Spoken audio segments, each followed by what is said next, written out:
Again, good evening, ladies and gentlemen. Welcome to Finnie Stadium here in beautiful Berea, Ohio for tonight's NPSL contest between the visitors, Flower City Union, and your Cleveland SC. Let's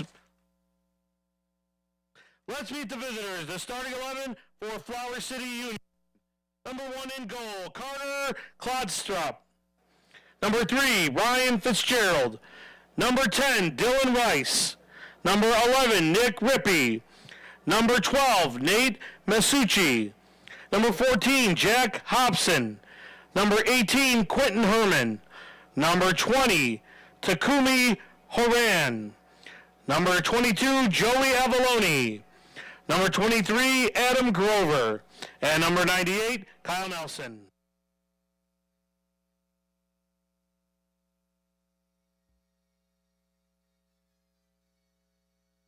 And now, ladies and gentlemen, let's meet the starting 11 for your Cleveland SC. In goal number 1, Alex Normandeau. On defense, number 4, Rodrigo Banderia. Number 15, Alan Yurkovic. Number 55, David E. Carmignani. And midfielder number 3, Brett Natchov. Georges Pedassus. Number 66, Jack Jenkins. And your forwards, number 8, and he's also an alum of tonight's matchday sponsor, Titans United. Number 8, Noah Sandel. Number 9, Abdu Yamin Frey. Number 10, Hakeem Masaba. And your captain, number 6, Alex Naguki. Cleveland SC is led by Joe Jovanovski.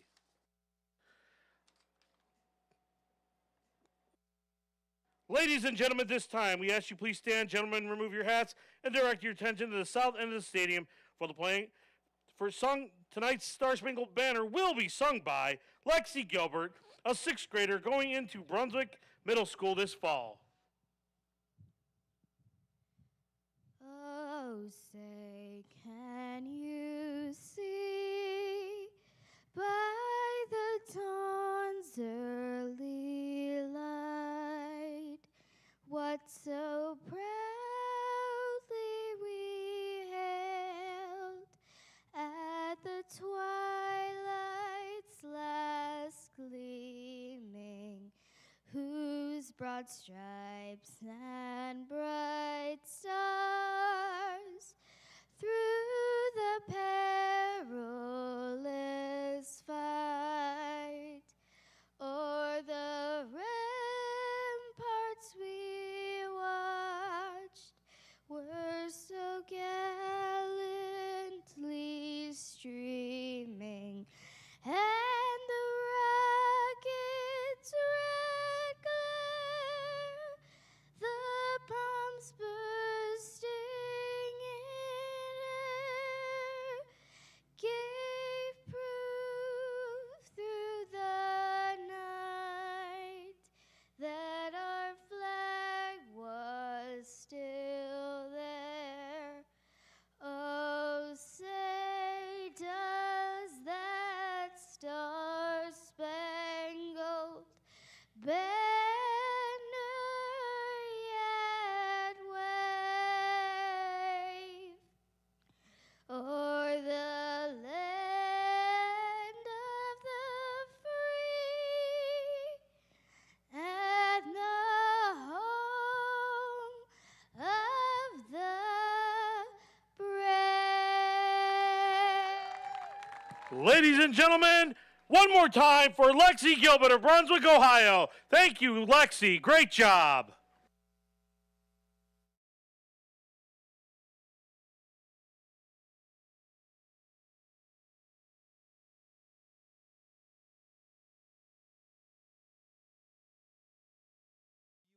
summer, that does not stop the National Premier League soccer from continuing action here as the postseason is upon us. Here in Berea, Ohio, the number 6 team in the nation, Cleveland SC, plays host as the reigning Great Lakes Conference champions Flower City come to town for a crucial matchup before the playoffs begin.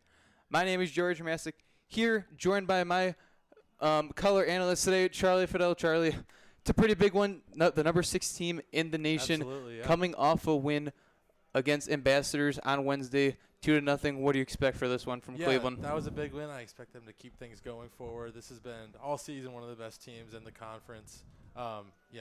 Only losing 2-0 against the number 1 team, really almost in the country in Ambassadors, Erie Commodores. Obviously, the 2-0 win against Ambassadors the previous game was huge. That's a team that's also been with them recently, and it's going to be a good one today here. So last time these two teams faced off, it came down to the 94th minute as super sub Nico Romero scored the game winner. And that if you watch the game, it was a back and forth, not a lot of action going on, kind of just a lot of up and down the field, and then sliding it across the field. Nico Romero, right place, right time, scored the winner for Cleveland SC. And for games like this, games closing in on the postseason, it's crucial that you get all 3 points. So that was just a crucial win for them. Absolutely. Especially reigning champs. They haven't really been the form as they have the last couple seasons. Just getting a win against a tough, gritty Flower City team, always important. Absolutely. I mean, that game was just incredible. You know, that 94th minute winner was unbelievable. Obviously a deadlock, 0-0 the entire game until, Romero makes an incredible run at the end, gets a perfect ball, and is able to slot it home for a huge winner, huge 3 points. Like you said, Flower City haven't been up to their standard recently, especially this year. They're sitting with just 2 wins on the year at a record of 2-3-4. But, you can never take anything lightly, especially in this conference. And with a team like that who has such a pedigree, it's going to be tough to beat them. It's always tough to beat team twice. It's going to be tough to beat them again as well. So. Let's take a look at the rosters for these teams. Let's start with Flower City from left to right. The keeper tonight, Carter Gladstrup. Then from left to right, in the back, Ryan Fitzgerald. And then at center back, Takomi Horan. And then at right back, Kyle Nelson. In the midfield for Flower City, they have Nate Mizuki, Adam Grover, and Nick Ripey. And up front for Flower City, at the left wing, Captain Dylan Rice, striker Joey Avalone, and right winger, which we don't know if he's starting or not, but Archie Murphy. Kickoff is underway here in Berea. Number 6 team. Ladies and gentlemen, in the let's make nation, some noise for Cleveland York. SC. Starting off, it's going to go back to the keeper for Cleveland SC, Alex Normandeau. Let's take a look at Cleveland's roster in the net. Alex Normandeau from left to right. Rodrigo Bandiera, the captain. The defender, Alec Naguki. Julian Jurkovic, Davide Carmignani. In the midfield, Brent Nanchoff, Gio Pisusis, and Jack Jenkins. And then up top for Cleveland SC, Nora Sandal, Abdu Faye, and finishing out Hakeem Musaba. Musaba and Faye this season have just been an electric pair up front. Absolutely. They've been just incredible for Cleveland. A lot of the goal-scoring production has come from them. They're both tied for the lead with the team with 4 goals apiece, and they're tied for 3rd in the conference as far as overall goals for the conference goes. Flower City has a player who's up there with 4 goals as well, Rodrigo Gomez de Almeida, but he is unfortunately for Flower City not in the lineup tonight, not even as a sub, not starting. So that's a big miss for them. They're really going to they're going to miss him tonight. Flower City's putting on the pressure early right there as Normando cleared that one away. Carmignani loses it. He's gonna roll out of bounds, throws it back to the captain, Alec Naguki. We were talking before. He's been with Cleveland since 2019. When you have a player like that who's been here for now 7 seasons, what type of experience does that type of player give to a team who we also talked about is very young, very inexperienced. Yeah, A lot of college absolutely. guys, when you compare it to Flowers City's squad with a lot of guys that have graduated college and who've just been overall have more soccer experience. Yeah, definitely. I mean, in a league like this where a lot of the players are, they're college players, college students that are just playing in these summer leagues, having a guy like Naguki who has been around for so long, has so much experience in the game, just a veteran presence. It's huge for a team that's so young. I mean, I want to say almost 8 of the 11 are still currently in college for Cleveland SC, and like you said, Flower City, it's sort of the opposite. They have a lot of guys that have been out of college that are older, so it makes a big difference and it makes a big impact when you're dealing with these two types of teams, one that's very young, one that's more veteran. Ryan Fitzgerald throws that one in. It's Abdu Faye fighting off Ryan Nelson. Sandal in the midfield. Sandal's an interesting player. He's been one that on the website for Cleveland SC, he's listed as a defender, but all season he's played as a midfielder and up front. He scored in the opening game. Abdu Faye slides it up to Carmignani, crosses in the middle, cleared out by Horan. Yeah, like you were mentioning, I mean, Sandal has been pretty much everywhere for Cleveland this season. He's been super important. He's been a crucial piece, obviously, of the midfield, and then he's given them a goal this season as well. He's always on the ball. He has a great work rate. He's just an exciting player to watch. He's always moving and he's making right decisions as well. Naguki tries to send a through ball up. That's going to go nowhere. Straight to Flower City's keeper, Kladstrup, the Clarkson Golden Knights senior goalkeeper, who's been with this squad for now 2 seasons. Part of that Great Lakes Conference championship team last year. Looking at his options. One of 2 teams from Rochester in the Great Lakes Conference, obviously, along with Rochester, New York FC. Flower City, though, definitely been the better of the 2 for as long as they've been in the conference, obviously winning that title last season. Rochester is the only team that Cleveland has drew against. Cleveland has 7 wins on the season, 1 loss and 1 draw. As I just mentioned, that draw came against Rochester in a 0-0 draw, and the loss against now the number 3 seed in the nation, Erie Commodores. And the game against Erie for Cleveland, it was just one, have a 3-hour rain delay. All the hype and anticipation leading up to it just stops for hours on end. For a player, what does that do? As we see a through ball, Normandy's going to keep out. Going to be a goal kick. Flower City's for top. For Cleveland. But, yeah, as you mentioned, that Erie game, I mean, so much hype coming into that one. Erie, with being the number 1 team in the country, they haven't lost. Their goal differential is mind-boggling. They've been unbelievable this season, and Cleveland has been great as well. I think they were the number 4 team coming in compared to Erie's number 1. It was a hype matchup.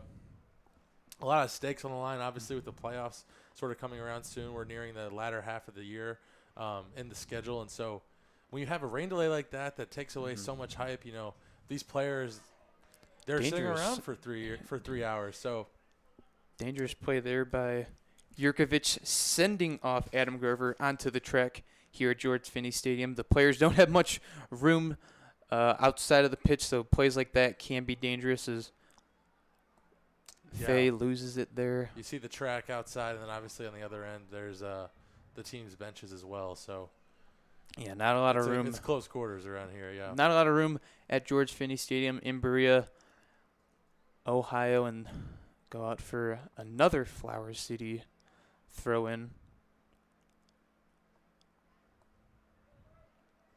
Won by Flower SC. Now just some 50-50 balls.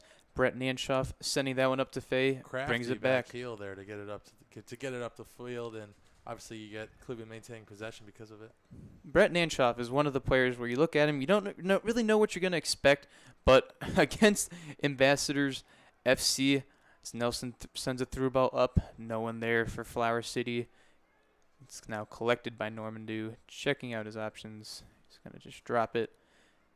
Talking about Nanshoff, he scored a corner kick worthy of a goal. I don't think anyone really would have expected that out of him. But then talked to Coach Joe Jovanowski for Cleveland SC after, and he said that's something that he's seen Nanshoff do before. He said that he's had a gift with dead balls off his left foot. So you get a corner like that. They have an injury here. Number 10, the captain, Dylan Rice. Ref blew the whistle to make sure that he's okay. Obviously, plays like that in the midfield for 50-50 balls. Yeah. Could be dangerous, especially when the players go up for it. Up in the air, bodies collide. Yeah. He looks to be okay, though. He's jogging it off. Now on the left side of your screen, near the captain for Cleveland SC. Fight with Ryan Nelson and Davide Carmignani, excuse me. Pronunciation on that. Yeah, he's a player that I think has been one of the most versatile players. He plays at left back, but all season just been a player that has been able to create more and more opportunities for Cleveland at that defensive position. Absolutely. He's been crucial. He's been super key. He's another guy that's a veteran guy. Every game you see him getting in the mix with, a big tackle, winning the ball back, just playing great defense, obviously, whether he's on the left or the right, in that back position, he's been outstanding for Cleveland, and a big part of why their defense has been so good. They've only allowed a handful of goals on the season. They have 6 clean sheets, so 4 goals this season. That's second in the Great Lakes Conference, and it's tied for third in the NPSL. So when you have a defense like this and a team that can score 19 goals so far this season, would create some pretty good chance that they would find themselves at the top of the table, and that is just what they have done so far this season throughout their first 9 games. Yeah, the defense, it's been a fortress, really. They've been as Akeem Musaba incredible. Rushes Hurkan, cleared out by Klatstrup. So after the first couple minutes, it's been a lot of back and forth. Flower City started out the game with a lot of pressure in the first 2 minutes of the game, and now it's just been a bunch of kick ball back and forth. As a through ball there by Naguki, lands by Noah Sandel, the Detroit Mercy defender, crosses it in. Just over the head of, I believe that was Hakeem Musaba, who was just missed that header. It was in a great position for it. As here on the counterattack comes Flower City. It's booted away by Normando. Normando hasn't had the best of luck so far this season. 3 starts, 2 clean sheets, and only one goal allowed. Excuse me, that's not correct. He's allowed 3 goals this season.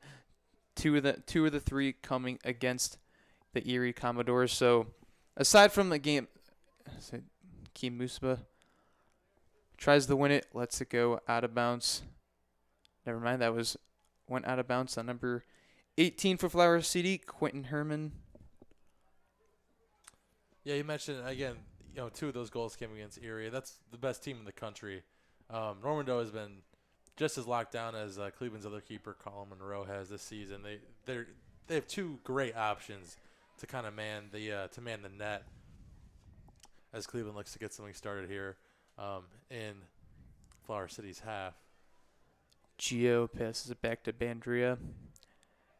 Gio Petrucius has been the newest addition to this Cleveland SC team. Came over from one of the Dayton sides down in the NPSL. 20 appearances, 18 starts, 2 goals. This season, he had 1 start, played the full 90 minutes. Lack of play brought him up to Cleveland. I think Joe Jovanowski has embraced his role on this team, and has just showed that he's been now a player that is a player to be reckoned with for this team in the midfield. Has first start against Ambassadors as Flower City continues to be on the attack. Nate Masucci loses that one. Noah Sandel gives his effort. Almost hit a little fan in the stands, but luckily just missed him to the right. Schmetz Sandel, Detroit Mercy from Brook Park, Ohio, went to Berea Mid-Park High School. Which we are looking at right now. Yeah, if you could see the building over the stands on the top of your screen, that is Berea Mid-Park High School. They redid their high school, I believe, a few years ago, as Abdou Faye just kind of shoves over Nelson. I think pretty clear foul there. I don't think he's gonna argue it. Just going to take it. Free kick for Flower as the ref tells number 3, Ryan Fitzgerald, the Nazareth senior, to know back up that, back him up a little bit. Abdufe gives the 10 yards as well, and we are back underway.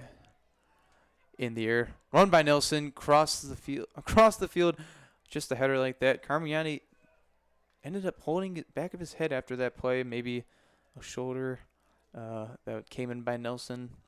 Yeah, those headers, I mean, soccer is such a physical sport. You know, you don't think of it as the biggest contact sport because of, you know, you're not really allowed to use your hands, obviously, but I mean, there are so many physical moments in soccer, headers being one of the main ones, and you know, those matches between defenders and attackers, they can get physical, and you know, there's plenty of contact around there. As Berea went to go cross that and just kind of rolled out of bounds. Quentin Herman went to go act like he was going to stop it, but just let it roll out of bounds for a throw-in. Another one for Flower City. I think that's like their 5th or 6th already so far this game. Jenkins cross, sends it up. Hakeem Musba, he Great has ball. space, settles it. He's going to pull it back, check his options. He's going to rip one. Blocked. No shot on target for Hakeem Musaba. That was pretty good work by both sides. Obviously, the great ball into Musaba to get him sort of a chance, but that block from the Flower City defender was equally as good to deny him of that chance. Musaba, player for the University of Rio Grande from Uganda. 4 goals on the season. We've already mentioned it, how lethal he has been with his counterpart, Abdufe, up top. Carmignani looks his options. Nanshoff is going to send one through to Abdufe. Nelson's on him, trying to settle it. Abdufe rips one. Another block by the defense on Flower City, and that one's going to go off Hakeem Musaba for another Flower City throw-in. Again, Cleveland, both sides have been attacking this game. You know, possession has been split pretty evenly, I would say. Obviously, that first game, like we said, ended 1-0 after it was a 0-0 deadlock the whole game. So right now, through the first 15-ish minutes, you know, we're seeing more of that type of style. Flower City's pressing has been unbelievable, as you can see right here. Has been pretty impressive so far, taking on the number 6 team in the country with a great defense, as we mentioned, 3rd in the league for goals allowed this season, only 4. Abdufe up top, sends it back to Hakeem Musaba. Is going to roll out of bounds just to the right. No deflection, goal kick for Flower City. Decent shot there, decent chance. I would say it's a little far out, about maybe 25-ish yards. If he had a little more power on it, obviously it rolled out of bounds, but I still believe that the keeper would have gotten to that. If it had a little bit more power and was obviously on target, that might have been, you know, rolled into the bottom corner for the first goal of the game and his 5th of the season. That play there was created by the right back for Cleveland SC, who just cleared it. Julian Jurkovic, who's had a pretty impressive season so far himself at the right back position. Again, like Carmignani, Coach Jovanowski has used these outside backs to create for this offense and has just been crucial playmakers so far this season, as Jurkovic is going to throw it in back to Bandria. He's going to send it to Jenkins in the middle. Dangerous pass there. Dangerous pass indeed, and that ball is going to roll out for yet another Flower City throw in. The pressing, again, making that pass so dangerous. You know, the attackers have been glued to the defenders and anyone trying to play back balls. And as you saw there, a pass across the midfield. The shot ripped over the net. Normandeau didn't have to do too much, as number 22, Joey Avalone, rips that one just through the uprights, which is nowhere near the net because we're not playing football. We are playing soccer. But nonetheless, a shot for Flower City. Just have been continuously putting on pressure so far in this game. Exactly, yeah. You look at the goal kick there from Normandeau, and you see the Flower City attackers just press right up there, with the 10 yards away, ready to, you know, put pressure on, and they've done a good job of it so far. Nelson, the captain, sent it over to Yukon. Jenkins. Andrea Jurkovic sends back the Normando to restart. Another attack by Cleveland SC. Naguki sends that one up to Brett Nanshoff. Sends it over the Flower City defender there. So Naguki's going to trap that with his head. Carmignani on the top of your screen. He's going to lose that one once again. He's lost now a couple balls so far in their defensive half. Sando's going to press up on Hakum Horan. Far out to Ryan Fitzgerald. Nice run. Dylan there. Rice, the captain, sends it across the field, scooped up by Norman Dew. Another save there by the keeper. And I've mentioned now Dylan Rice as the captain so far. That's what we were told as listed. But on the field, it's Nelson that has the yellow armband around his right arm. So I'm going to assume that Nelson is the captain and not Rice. Yeah, I think it's pretty safe to say. Well. Rice, So- though, he's more of a veteran guy. He's been around. Oh, as the flag goes up. As Joey Avalone is called offside by the referee. But Nelson, we talked about him before the game, before we went live on air. Graduated from Wofford in 2018 from Austin, Texas. He's had a few stints with some places. Right after college, he went to the Charleston Battery side from the USL. Valley United, Michigan Starts, and Savannah Clovers FC. So just a lot of experience, and we mentioned it before. A lot of these guys on Flower City have a ton of experience, a lot of grads, a lot of fifth years, and guys who have already been graduated now for a couple years. So when you play a team that's so experienced, and for Cleveland SC, a lot of these guys are still in college, despite a few of them. How's the game? How do you game plan? How does Coach Joe Jovanowski game plan something? Game plan a force of attack, settling in on defense against a team that has a lot more soccer experience. Maybe not all together, but just in the soccer realm, they have much more experience. Yeah, I mean, you mentioned Nelson. He's been around for a long time, a lot of different teams. He's there in the back line. Petrushis sends that up. Just gonna roll back. When you're game playing against a team like this, you have to kind of look at what you are able to do best. And Cleveland has really been able to get on the board first versus a lot of teams, and that's obviously what they want to do. That's what every coach wants to do. But when you have the youth and sort of energy that Cleveland has with their attacking and their midfield, with a lot of those guys being younger guys in college that have so much athleticism, so much ability to score the ball, when they're given these opportunities, that's kind of what you're looking for, is to get ahead first, and then keep things going from there. Cleveland has been able to score a bunch of goals, doing that exact thing. Last game it was against Ambassadors, it was 2-0 early, after the first one, and then they kind of settled down. But still, getting on that board first is huge. That was as that ball goes out of bounds. Then for a Cleveland SC goal kick. And that was something that Coach Jovanowski mentioned in the pregame. Scoring first is something that he preaches for his team, and that he said overall every coach when going into games wants to score as quick as possible just to continue the pressure on the other team's defense and their midfield. Definitely, you want to set the tone. Whether it doesn't even have to be a goal, it can be something like Petrushis. something like some good shots, some good chances here, as Cleveland's going to look to get that started as they move the ball upfield. Nelson heads that away for Flower City. Carmignani one in the air. Oh, now Jack Jenkins fighting off Quentin Herman. As Akeem Musaba gives it up to Faye.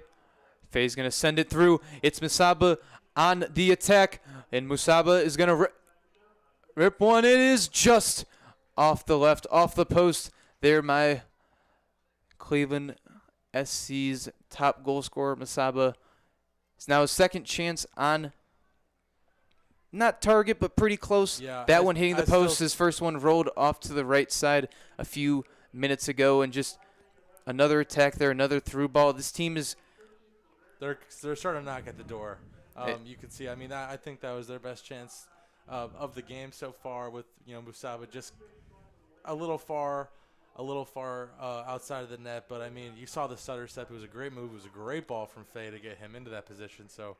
But here again, Flower City. Rice loses it. He's holding his hands in the. It's gonna be foul. Did the ref? Whistle blew. Did the ref call a penalty? Was that in the box or was that just outside of the box? I think that's right now what's kind of being discussed right now. The ref is carrying that over to the penalty spot. It looks like we have a penalty here in the first 22 minutes of this game. Dylan Rice now is looking at these, and that's a big decision. I don't really know if there was contact for sure, but I don't know if that one is said and done right there. Obviously, we're so used to watching World Cup and Premier League where there's VAR. No VAR here is he's going to take the pen. Normando in net, moving around. It's Dylan Rice. He has scored one so far this season. Ref discussing with some of Cleveland's team. Blows the whistle. It's Dylan Rice to take the lead. He does. He puts that one in the back of the net. Flower City goes up 1-0 thanks to a penalty kick by Dylan Rice. That is now his second goal of the season. That's a big goal, a big chance. Obviously, penalties are things you have to convert, and he does just that. It's a big one, too. Obviously, to start this game, we were just talking about every coach wants to be able to score first, get on the board first, take that lead. Flower City did just that with that pen. It was a great pen as well. It was a great run-up. Obviously, a bit of the setter step. He sent the keeper the wrong way and was able to slide it through without much of a sweat there. And now Cleveland's going to have to play from behind, which is something that they have done on the season. 4 goals allowed this season. Make that number 5 throughout 10 games. Now, for Cleveland SC, what's next? What do they have to do now to come back after that penalty was given and after Rice was able to convert on that penalty kick? Obviously, I think it's big to, you're going to need to respond with some type of goal, some type of attack, but I think it's big to do that quick. You look at some of the games where Cleveland has gone down early. They have done it in their first road game against Buffalo Stallions. They were down 1-0 earlier, and they got a goal, I believe, within the next 10 minutes. They went on to win that game, and then they did it again another time on the season as I believe it was against Niagara 18-12 when they hosted them here. Went down, Went down 1-0 and then stormed back with 3 straight goals that were unanswered. And, obviously there's proof of concept for Cleveland there. But this Flower City team is a team that has, they've played Cleveland hard and they're going to do it again today. And so not an unfamiliar position for Cleveland SC so far this season, but one that they have not been in too far, ladies and gentlemen. Through the first 25 minutes of this one, Flower City is up 1-0 off a penalty kick by Dylan Rice. My name is Joey Dramasic, joined by my color analyst today, Charlie Fidel, for those just joining. It's been a lot of back and forth. Flower City having control of a lot of the possession and just the attacking positions that they've been put in, which has now resulted in a 1-0 lead over the number 16 in the NPSL. Yeah, I would like to see Cleveland start to maybe try to hold some of this possession. You just saw there, obviously they're going to be able to get a throw in, but they're making these forward passes, which is what you want to see. But a lot of them, that back line of Flower City is very solid, led by Kyle Nelson, the captain. And I'd like to see them be a bit more methodical as Flower City just takes the ball right there. Just another loss by Jurkovic. Sent through. Normandy's going to clear that one away. Nelson's tracking that one back. It's Faye pressing on him far, and it's almost a mistake by Nelson heading it back to the keeper as Faye almost took that one away. But nonetheless, a save by Kladstrup. A little bit indecisive on what Nelson should do there, but at the last second was able to head that one away. As now Flower City's on the attack, making Normandy make some crucial decisions there. Now that one is now sent back, and then it's in. And it's in. That's the second goal for Flower City. An own goal. Wow. By Davide Carmignani. Passes it back. I think he thought that Normandy was in the net. He was off his line a little bit. Off his line to the left and hit the post and went in. I mean, not Carmignani, excuse me. That was Gio Petrucius. As we mentioned that Coach Jovanovski's has sung all of his praises so far in his first couple games Absolutely. for Cleveland, and then a His mistake that you second don't see too often. And I think that now a 2 goal deficit is going to be a lot more challenging than one where they've been down 1-0 before and now 2-0. The only time they've been down 2 goals was against Erie in that Wednesday night rain delay matchup between the top 5 teams in the country. As Masaba looking to get another one back. It's going to go out of bounds for a Cleveland Man, SC that is corner. just It's something. It's Charlie. heartbreaker. Charlie. That's not something you see too much in soccer. And I think right there he just felt too comfortable, got too lax, just kicked that one back, and just unfortunate that Normandeau and the center back, I'm forgetting who was there at the moment, just didn't. Just some Weren't able to get miscommunication, not on there. the same Yeah. page. As Sandhill lines up the corner kick, puts his hands up. He's going to cross that one in. It's in the box. It's headed off the post by Bandria. Flower City clears it. Brett Nanchoff lines it up. Little move. And it's shot. Another deflection. Another block by Flower City. That one deflected by Nelson, the captain, who we've mentioned now numerous times. Yeah, he stepped in. Sandal, on that another one. cross cleared out by Nelson. Someone who we're going to keep on mentioning his name. He's been crucial so far for Flower City. That's now his second or third crucial clear and deflection so far Yeah, he's in the been- first 30 minutes He's for been Flower. huge. That corner from Cleveland just off the bar. I Bandria believe- got a great look at it. I It was a bel- low cross. I believe it was Bandria that got his head on it, hit off the left post as Musaba's going to go down. Maybe a Tad of a maybe flop. some acting there, maybe Little a embellishment. gold A little embellishment in there. a little bit, but the ref did not see that as such, as Brett Nanchoff is going to line up the kick for Cleveland SC within 25 yards of the goal. Nanchoff, you mentioned he had I believe the Olympico on the corner. Yes, that is If he's right. able And to turn this one in again off the set piece, that would be just huge. He's gonna have a decent shot at it, in a decent position here. If he's the one to take it, as multiple players start to hover around the ball. it's Jack Jenkins, the Wright State midfielder, and Noah Sandul, a Detroit Mercy midfielder, both from the Horizon League, stand over the kick. Now Brett Nanchoff to bring Cleveland SC back. Is going to send that one across. Cleared out by, I believe that was Rice. Nope, excuse me. That was number 12, Nate Masucci. Yeah, headed away pretty quick there. Didn't get much of a chance to do anything. As for Cleveland, unfortunately, this is like you mentioned. They've been down 1-0 a couple times. 2-0 down early in the game is not a place that they have been. It's going to be really interesting to see what type of soccer that they play from here on out. It's going to have to be aggressive. It's going to have to be fast, but you 50-50. don't want to go down 3-0. 50 That was a huge 50-50 ball. collision. Won by the Tank Davide Carmignani. One there, but now Flower City's back on it as Naguki is about to clear that one up. First 30 minutes of play here in Berea. It is youth night. Number 6 in the nation, Cleveland SC trails Flower City 2-0 as Bandria is going to win that one in the midfield.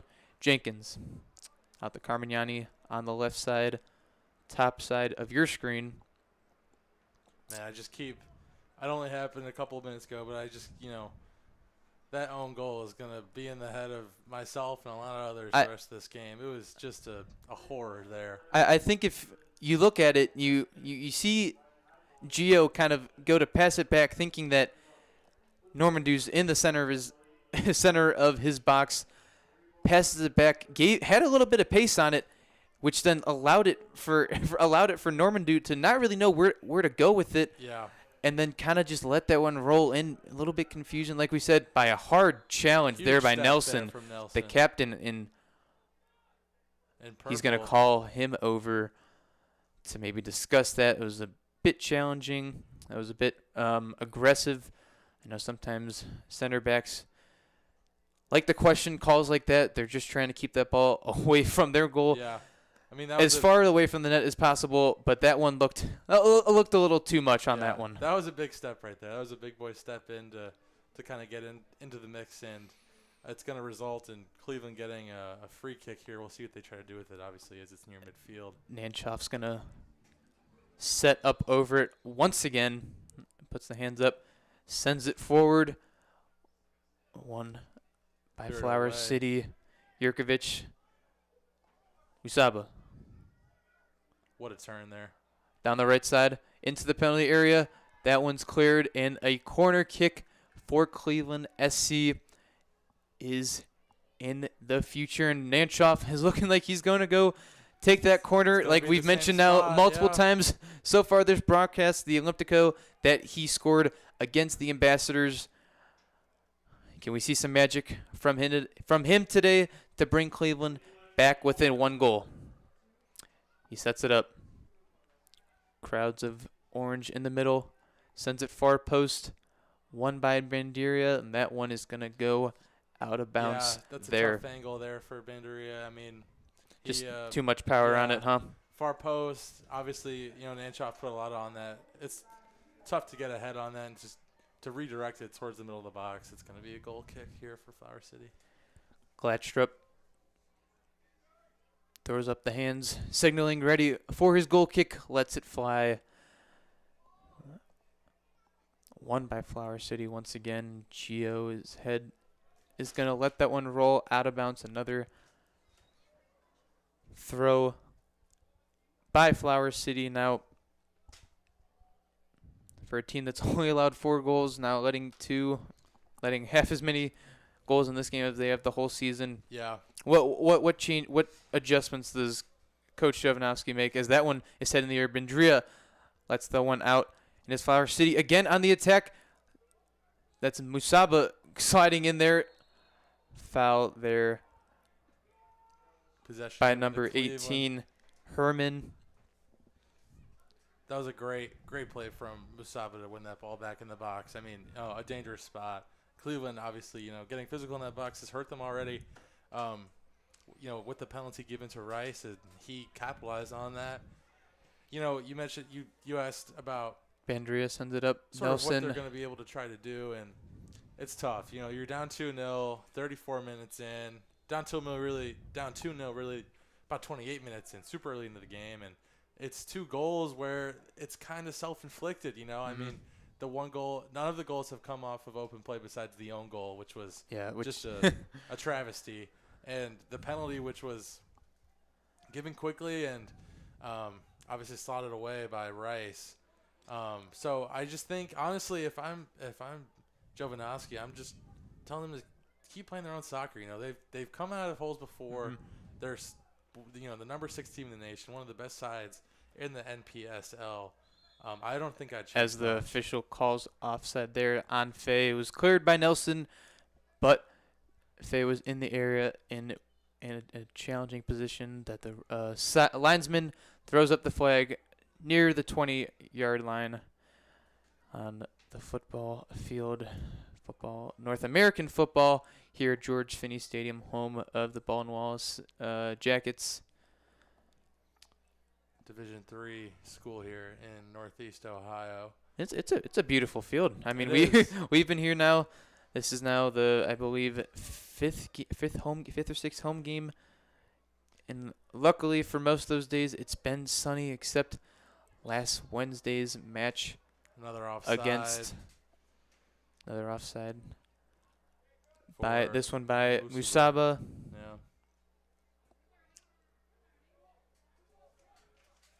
Cleveland, they're going to need to start getting some more consistent attacks going. Earlier, it kind of felt like they were knocking on the door with some decent runs from Faye and Musaba, but here, they've kind of been stifled a little bit. You go down 2-0, and, besides the score changing, it changes so much of your morale, your confidence, just how you play, body language, things like that. So they're going to need to stay on top of it here. Sound though, that one goes in the air, and then one by Jack Hobson.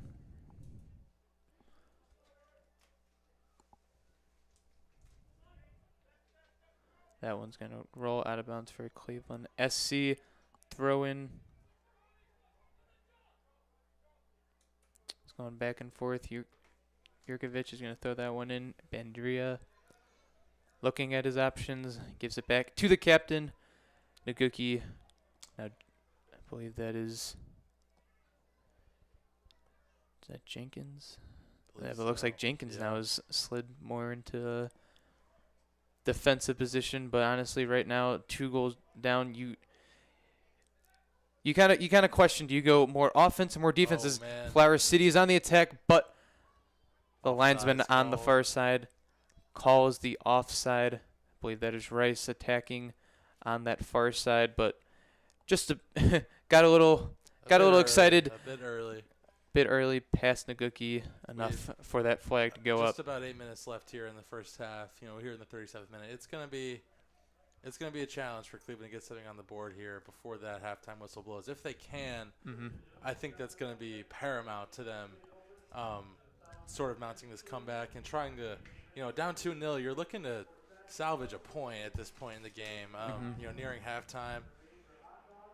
As Naguki's going to send that one through. Noah Sandel looking like he is on that one, but doesn't.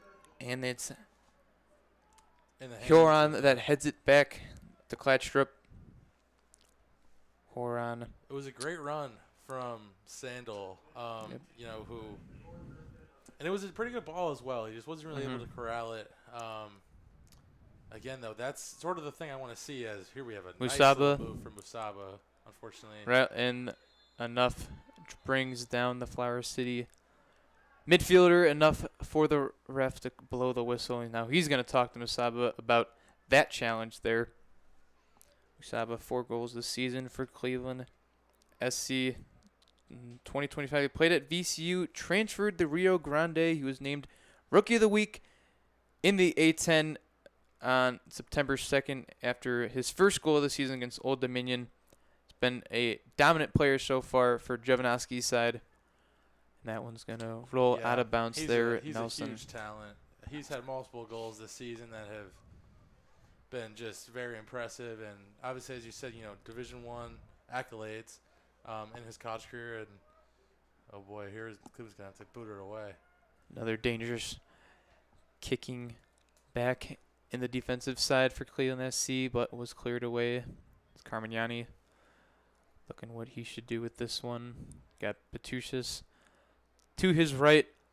Abdufay loses that one, and that is going to go off on the right back for Flower City for a Cleveland SC throw-in. Fay wins that one. Musaba, Nanshoff, one in the midfield by number 23, Adam Grover. His first time we've mentioned him, but the ref is going to call a foul there. I believe on the swipe by me. I don't know if he actually clipped him or if it was just maybe a dangerous play. Yeah, here's another opportunity where Flower City is going to be able to get possession back. They have been doing that a lot so far this game, and Cleveland, it's been a struggle to keep possession and to kind of string together some of these chances. We'll see what they can do in about the last 5 minutes of this half as we enter the 40th minute, but it's going to be a challenge, obviously, the rest of this game. Indeed, Rice sees his options. Petrucius won that one off that. Fage looking up, seeing what he could do. He's going to dish it out to his left to Carmignani. Carmignani Runs into a bit of trouble there. And that's been an issue for the outside backs this season for Cleveland SC. They get a little bit they get comfortable, and then they do a little bit too much, as we see right there, when out of bounds. Some kickball back and forth. Naguki is fighting off Flower City. And in the middle, it's Rice. Shot through the uprights. That's the second time this game he sent him through for 3 points. If he was playing football in America, unfortunately for him, he is not. That's a shot listed for him, but off the mark. Another, obviously, there, huge chance. He gets a pretty wide open chance on wasn't able to put it on target, but right in front of the net. It's a tough spot if you're Cleveland to give him that look. And man, so far, through this first half starts to wind down, Cleveland has looked. I don't want to say it's been their worst half of the year so far, at least at home. But I mean, they just have not looked like the Cleveland that we've been used to seeing. Maybe it's us here in this broadcast booth. 'Cause we're not the usual. As you hear our voices, we are not the original two. Eli and Justin are both out of town this weekend. We hope that they are safe and having fun. Whatever they're doing, we hope that They're I mentioned enjoying it. they're enjoying their time off as we fill in for them. And I believe as our first time in the booth this season, we've done an okay job. We've now seen 2 goals. One usual penalty kick and one very unusual, very strange own goal as Flower City is on the attack once again. Nick Ripe, Adam Grover, Ripe in onside position, fighting off Jurkovic. Rice does a little spin move to himself, loses that one. Jenkins gives it to another in a dangerous position. Rice again. It's Ripe. Tries to run through Jenkins and just is met by a brick wall there. Absolutely, looked like he Didn't go anywhere. I think maybe looking to get another penalty, but it was on the edge of the box. The strike by Hobson sent wide.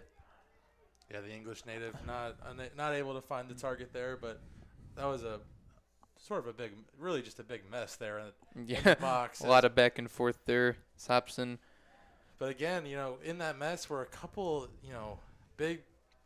I don't want to say chances, but I mean there were definitely chances for Flower City to create some good looks and some good opportunities, and that's what it's been so far in this first half. You've seen way more of that for Flower City than you have for Cleveland, which is unfortunate, especially with the way that George Finnie Stadium has been sort of a fortress for this team throughout this season.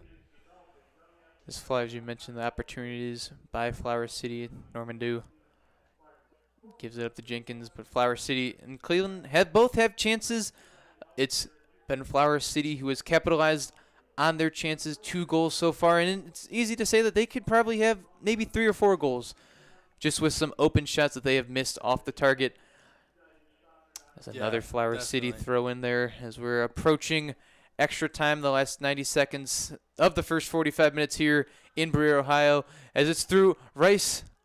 Chipped over there, but Norman Dew was able to get his paws on it, thankfully for Cleveland, and comes off his line. And the aggressive keeper has Musaba up the right side.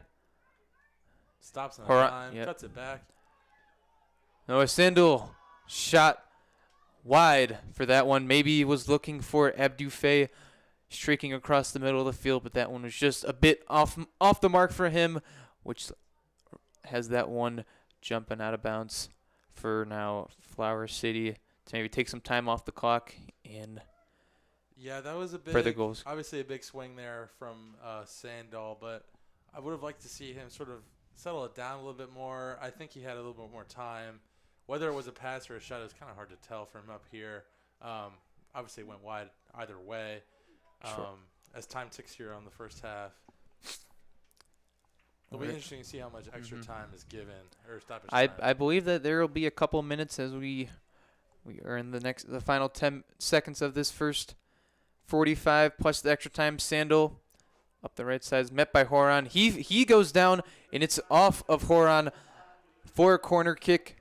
Maybe the last hurrah here in the first half for as far as goal scoring opportunities go.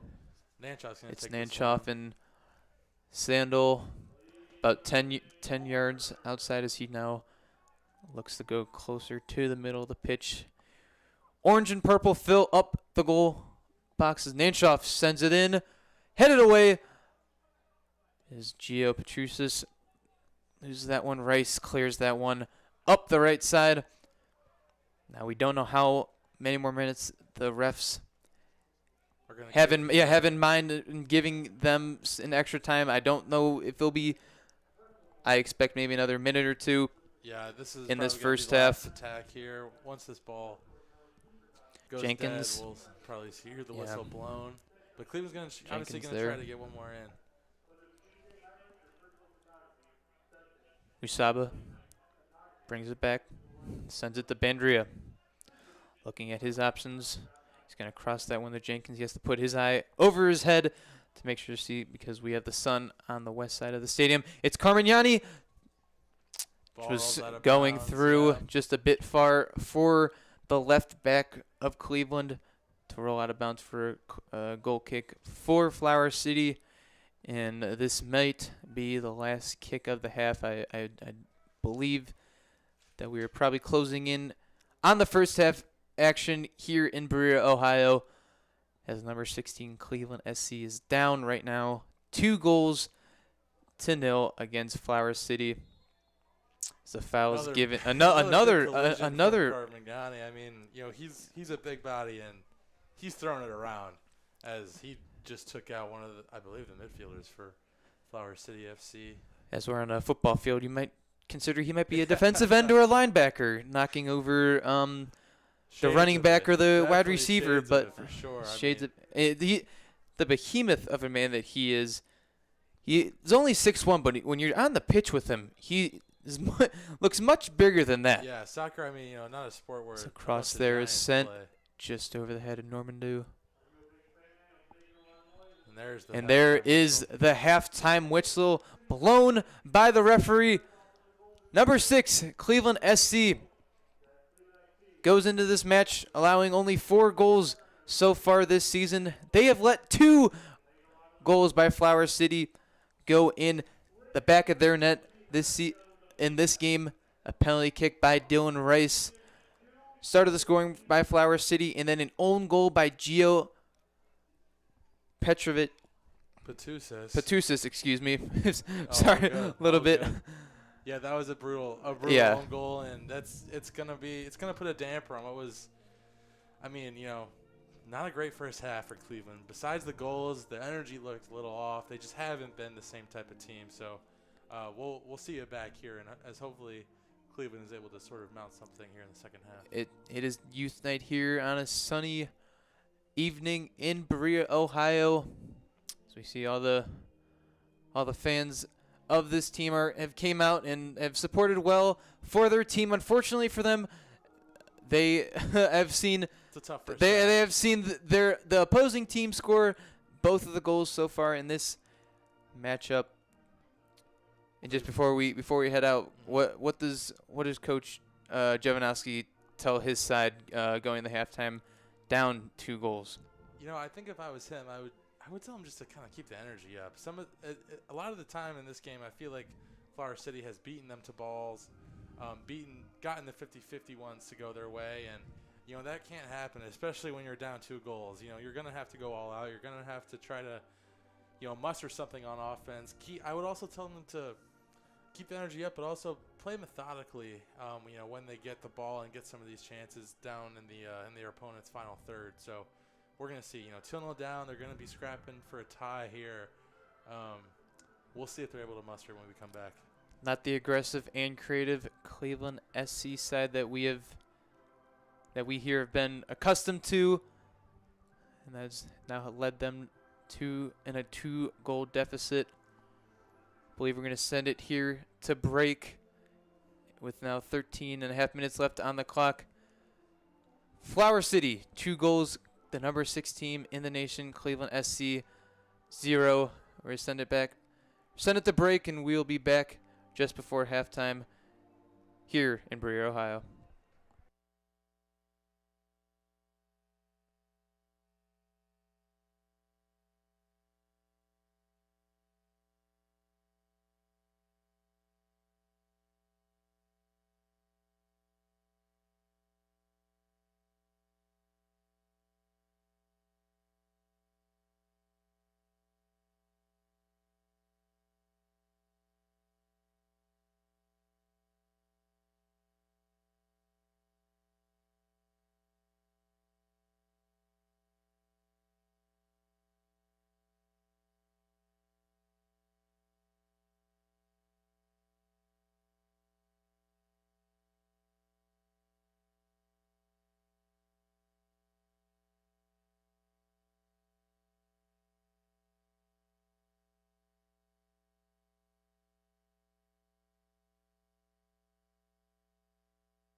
Welcome back to Berea. Welcome back to Berea, Ohio, for the second half of this NPSL matchup between Cleveland SC and Flower City. Flower City jumped on Cleveland late in the first half, which now has resulted in them scoring 2 goals, one off a penalty kick by Dylan Rice and one off an own goal by an unusual and strange mistake by Gio Petrusis, who has now been subbed off for Cleveland SC, and Ryan McQueen takes his spot as the second half is underway here at George Finnie Stadium on the campus of Baldwin Wallace University in Northeast Ohio. Carmignani, Cleveland's already looking like they're in dire need of a goal, as they're looking to at least bare minimum salvage a point, as they're still in the race for the top seed in the Great Lakes Conference in the NPSL, currently led Again, though, the first by thing Erie. I noticed, starting the second half, not even a minute in, is the press from Flower City that was phenomenal in the first half. The energy from them has been extremely high. It's definitely beating the energy of Cleveland SC so far, and they're, It's through there. soccer's an energetic game. They're going to need to top it. And it's Jurkovic fighting off Ripe on the right side of the field. Top of your screen is Noah Sandell. He's going to throw this one in for Cleveland SC. The early minute so far has been a lot of Cleveland attack, and Sandell's going to throw this one in. Long throw. And it's bounced off, and that one is going to go over the bar. Hakeem Musaba. That was a great look. The original throw didn't find anyone, didn't find ahead of anyone. It bounced on the turf. Took a bounce. Maybe an awkward bounce from Musaba. I think as he saw the open space, he saw the open turf there. Maybe he was going to rip that one off. Took a bounce. Didn't really wasn't able to line put up for it right, on and then net. the unfortunate ball over the net. Fitzgerald loses it. Faye. So like far, he's the flag is down. onside. So far, crosses it back past Fitzgerald in the middle. Brett Nanshoff. Oh man, another clear by Nelson on Flower City. We mentioned his name a lot in the first half. A lot of deflections, a lot of clears there. Faye's unable to get that one. The right state Raider, Jack Jenkins, crosses it in the middle. Once again, headed out and cleared by Flower City. A missed opportunity again for Cleveland. So far, though, very early in the second half, and they have gotten 2 really decent chances so far. Nanchoff, I would say, it's a tough one.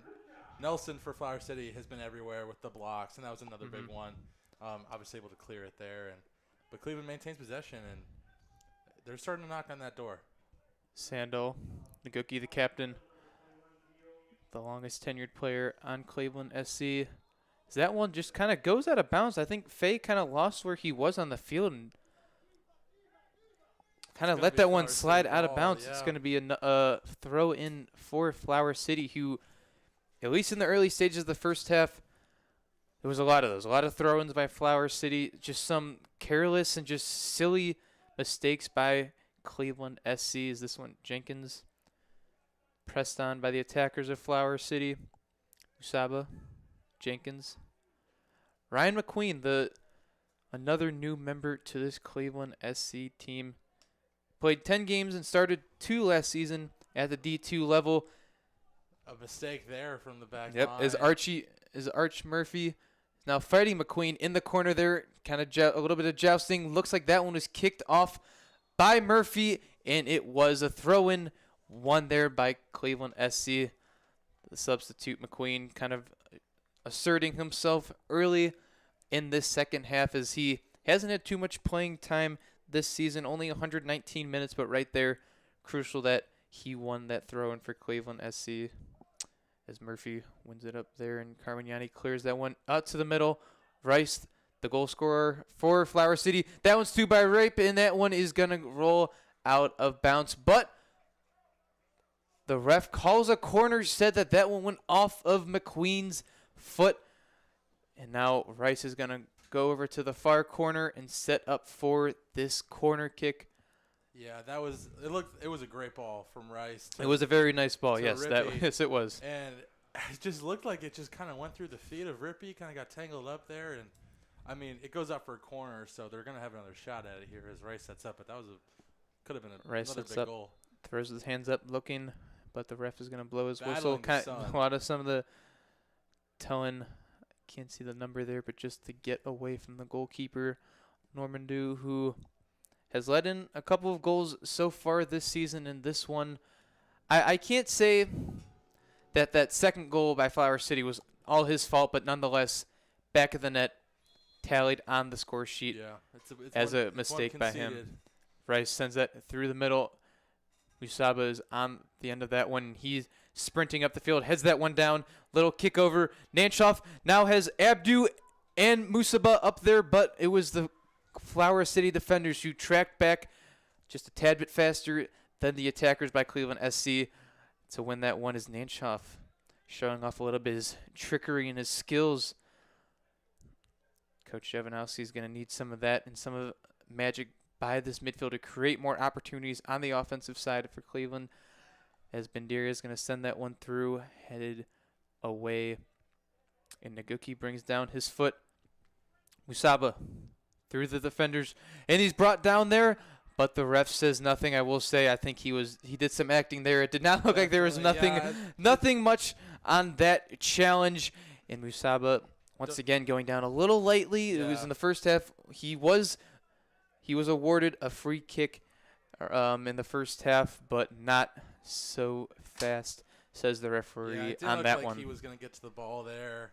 Obviously goes down, but it ends up as a goal kick for Flower City. As again, they've been able to answer and kind of stifle some of these challenges that Cleveland SC has made.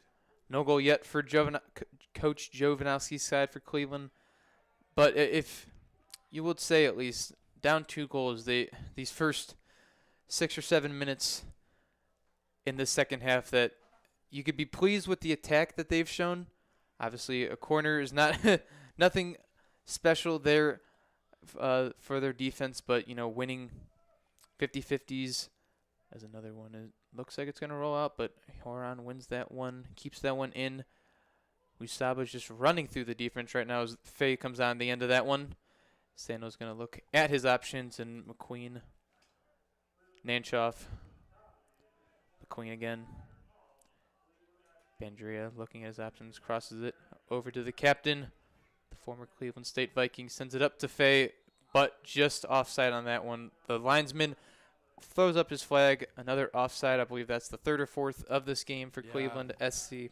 It's just they've been out of sync a little bit this game. They're missing a guy in Gabe Godding who's a key piece for them. He's currently in Seattle watching the World Cup. He's an Aussie watching his team. Unfortunately for him, Team USA beat Australia 2-0 as Nelson gets this one back underway. He's going to send that one up. Lined up by McQueen, won that one in the air, but won by Hobson. Cleared once again. Nanchoff kicks that one over. Musaba once again on the ball. We mentioned the World Cup. Team USA has won their group and is now moving on to the knockout stage. I saw a stat for them. First time in, I believe, 96 years that they've won back 2 games in a row. 2 games in a row in the World Cup. So Since if you do the math on 1930. that, it goes every 4 years as Faye wins it in the middle of the field. He sends a strike. It goes far right over the net. Goal kick for Flower City. Yeah, I that chance I mentioned before, but I think they need to they need to take their time a little more with some of these goals. He gets it in the middle of the field. It's in a good spot. Make a pass, take a touch before just firing a shot. Obviously, if it goes in, you can't complain, but that one went well over the net there. They've become accustomed to being on top and in front in a lot of their games, so sometimes they've been given themselves the ability to send some longer balls, as that one Rice sends through there. McQueen stops that one, kicks that one out for a Flower City. What I was saying, they've created opportunities for them to be able to try new things, to try shots outside of the box, and just right now at this point in the game, down 2 goals, trying to at least salvage at least 1 point so far, as the ref is going to give penalty on that one. I believe he's might reach in his pocket, and I believe that's go. And they're both players are down. I believe that's Jurkovic and Joey Avalone, and I believe that Avalone might be shown the yellow card as he awarded the free kick for Cleveland SC. Yeah, that's the first real injury we've seen so both far. down. Both guys have been, shaken up. I believe that's Jurkovic. I believe playing right now as a center back, the Argentinian player out of Rio Grande University. I believe he's a little shaken up. And I believe we are going to see a yellow card by Joey Avalone. The first card of the game. Cleveland, big chance, they're going to get possession back. And they're gonna have to do something with it here. They're going to try and do something. Time's ticking already. 55 minutes in. Down 2 goals. It's just not where you want to be. Carmignani. It's a spot that they haven't been all season. So they're going to have to try something new. We'll see what they end up doing here. That one's sent. Once again, Nelson clearing that one away. The header. It's going to roll out of bounds for a Cleveland throw-in. He has been. He's been everywhere on the defense. Unplayable, as they say in soccer. He's been outstanding. Not much has been gone past Nelson, as he's now been graduated out of college for 8 years. Graduated from Wofford. The 6'2" center back out of Austin, Texas, has been a crucial part of this defense so far in this game for Flower City. And we see a foul. It was a hard foul. A hard foul there, and is that? I believe that's Jurkovic down. It looks like it's Jurkovic down once again, holding his head. The ref goes over to check on him. Nanchoff and Sandell stand over just to make sure that they're. Jurkovic looks like he got stepped on there. It was hard to tell. He left the ground. It looked like he almost, both feet left the ground on that. And might have been a bit of embellishing, but it's going to win him a free kick and a decent spot in the field. We'll see if they can send one in and make something happen. Nonetheless, a free kick is coming up for Cleveland SC. They've been knocking on the door for the first 12 minutes so far in this second half, trying to cut the deficit to at least 1 goal. Sandell runs over it. Nanchoff sends it in. Saved by Kladstrup. Had the jump in the air for that one. Make sure that looks like a little bit.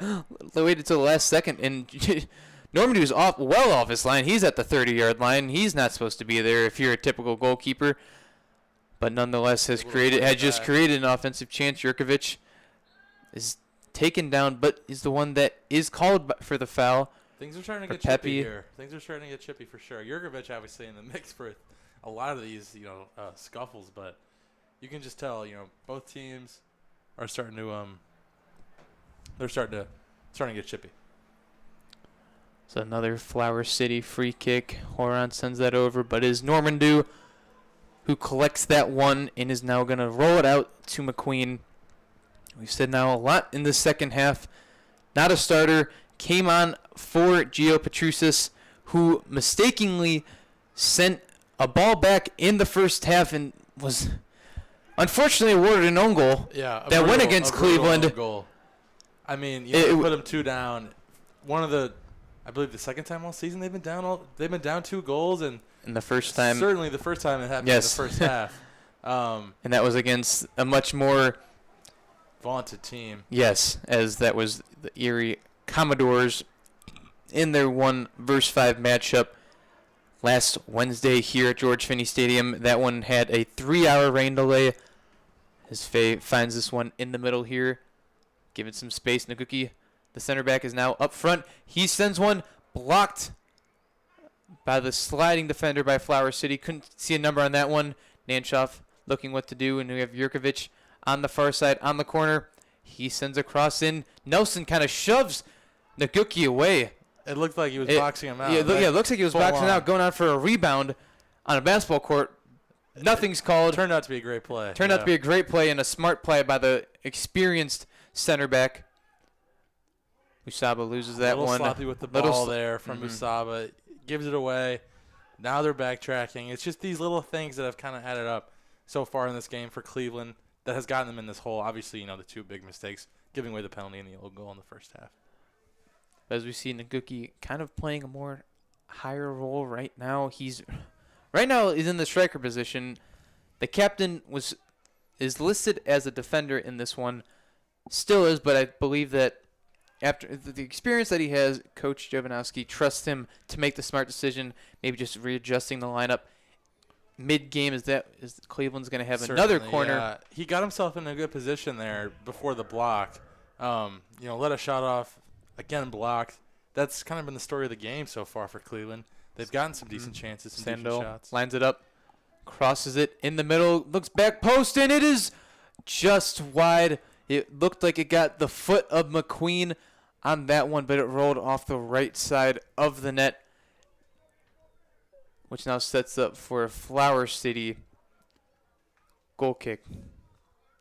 The corners for Cleveland so far, they've been aggressive. They have been solid. Been put in some nice spots for Cleveland to go win. It's just they've been unfortunate in some of the bounces in the first half.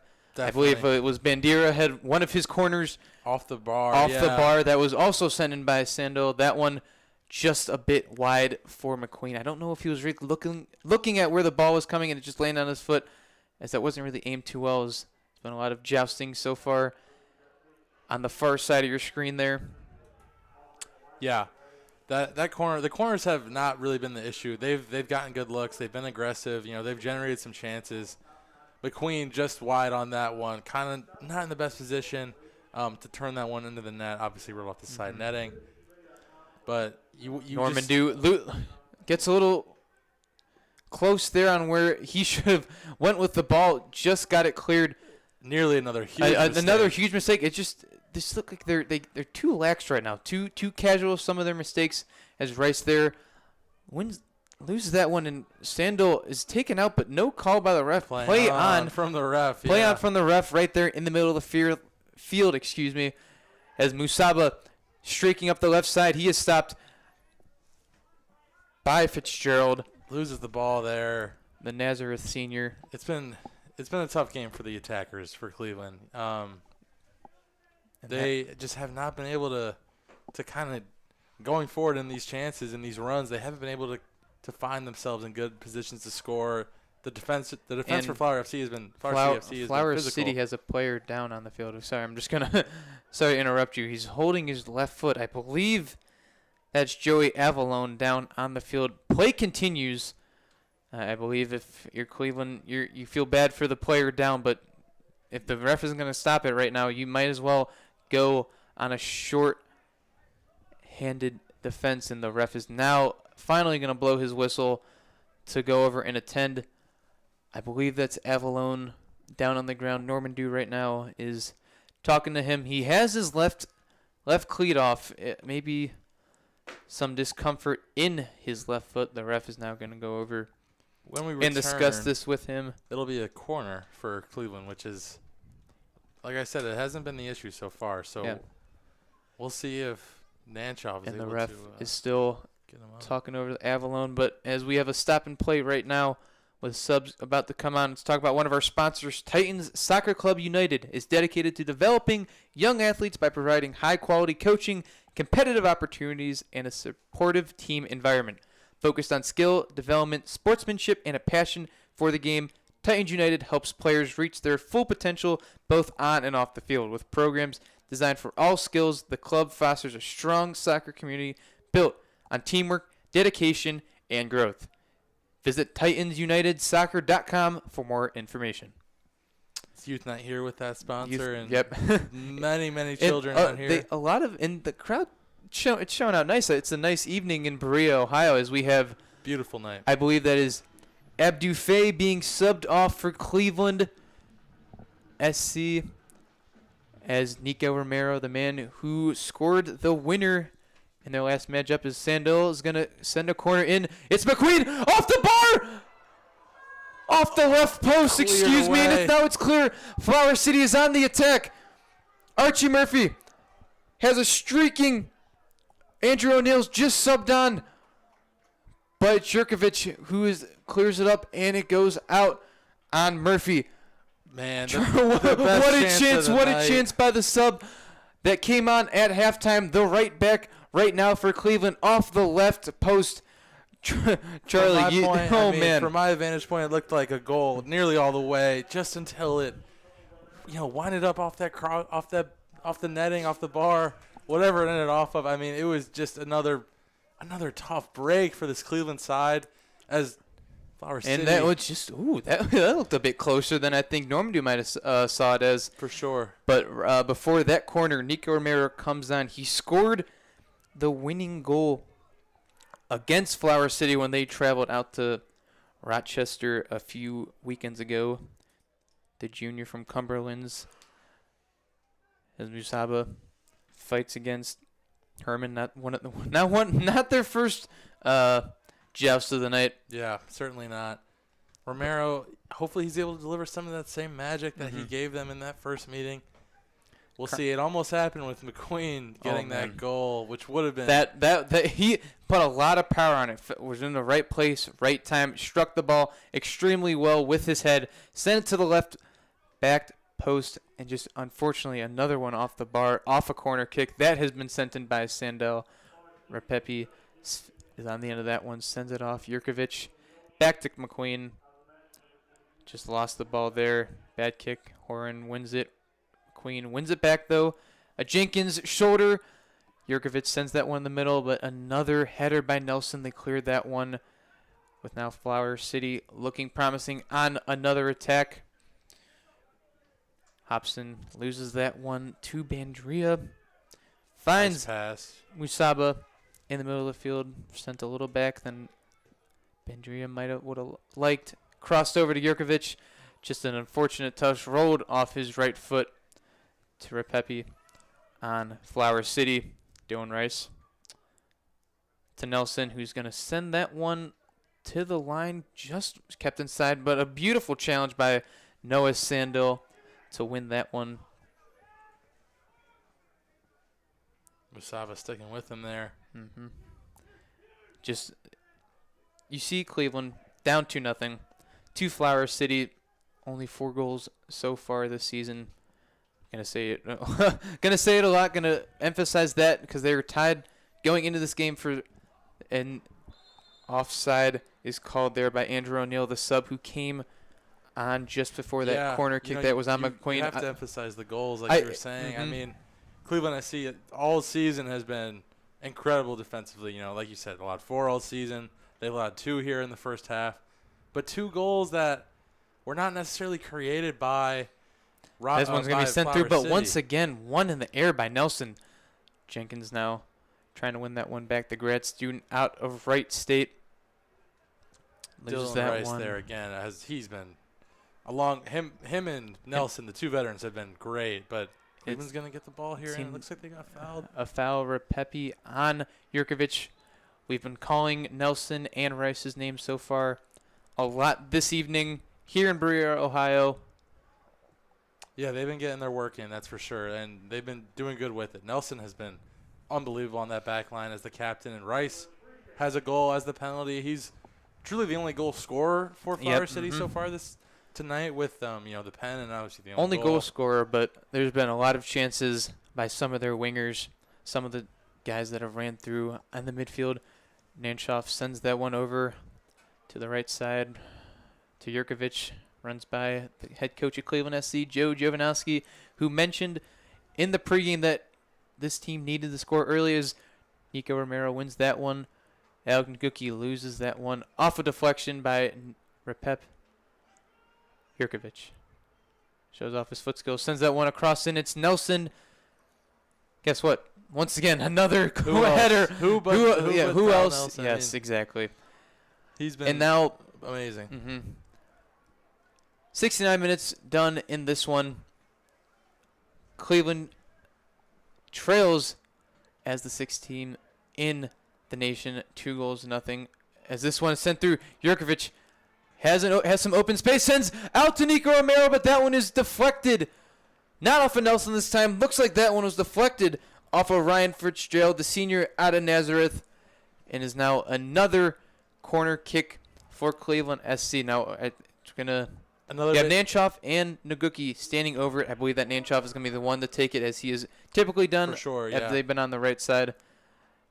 Short corner there to Jurkovic, dancing around with the ball, sends it in, cross, deflected, gone out of bounds by Quentin Herman, who has a bit of debate and has a little bit of discussion with the linesman. Did not like the call there. Believe that one went off of Jurkovic's foot. Indeed, there. Yeah, it's going to be a throw Ref in. didn't see it. Another long throw, it looks like. Sindall sends that one in. Almost won by McQueen, but that Fitzgerald on the head of that one. Jenkins, little chip over. Usaba. Berea far to the left side. It's the back post. It's McQueen. Once again, another header by Ryan McQueen. The right back sends that one to the far right side of the net there. But it's once again another break. Knocking on the door. Cleveland SC is in the middle parts of the second half. They're looking for something, and McQueen has he's been there to try and give him that crucial goal, that first goal to come back. And just now almost, I'm going to say 3 times that he has been just off the mark. The fight between Carmignani and O'Neill. Jenkins comes in over to support his teammate. That one's going to go out of bounds off a deflection off of Carmignani for a Flower City corner kick. Charlie, it's been a lot of back and forth chances by both teams. Obviously, Flower City has the 2 goals, but as of late, it's been a lot of Cleveland chances. For sure. 2 headers by McQueen, one off the far post, and then one, as we just saw there, off. Absolutely. Just a bit off to the right side of the net there by a cross in by Bandria. Going to be a corner here for Flower City. Can't get a number for who's taking it, but it's up in the air. It's McQueen winning it there. Looked like there was. And Normandeau comes in and grabs on it. Didn't look like there was many purple shirts populating that box there. I mean, kind of. I'm sure their defenders are gassed. Like you mentioned, there have been a lot of opportunities for Cleveland in the second half, and most of them coming from McQueen, who has been incredible as a sub, giving them some chances. And big step. Now Rippy. that's going to be a foul on Nanchoff, who is dealing with some sort of lingering injury, and I think another one there. And Pep's going to walk away from this one in a little bit of dissent and doesn't want to accept the fact that he will be shown a yellow card for that challenge. I believe that's his second harsh card there, or harsh foul there this game, and has now been shown yellow. Yeah. So now he is now on a yellow card. Yep, booked for it for sure. We but have a sub coming in. It looks like. Do we have a sub? Maybe not. It doesn't look like there's a sub at the moment. But as we're waiting for this free kick to be taken, looks like Bandria. It's McQueen, the 6'3" senior from the Auburn University of Montgomery, who has been an aerial assault for this Cleveland SC team so far.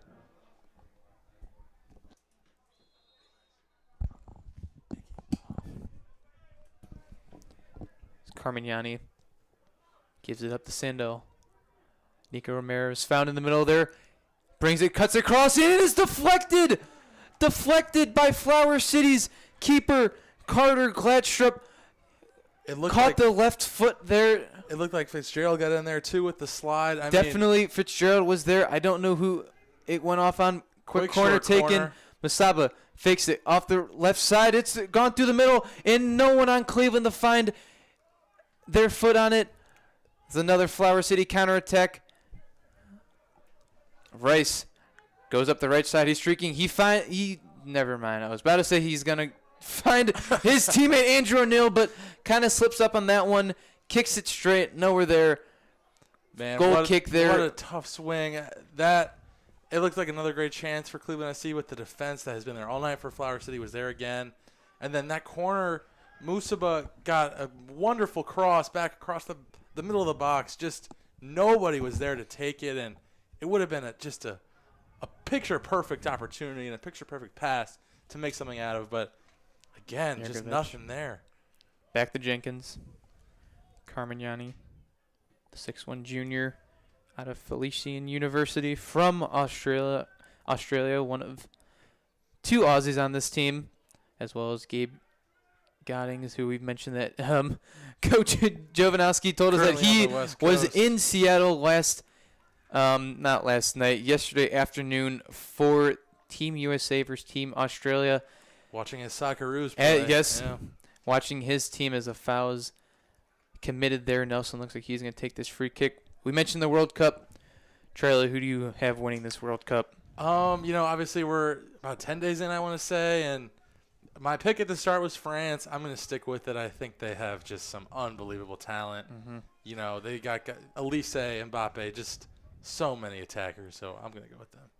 What about you?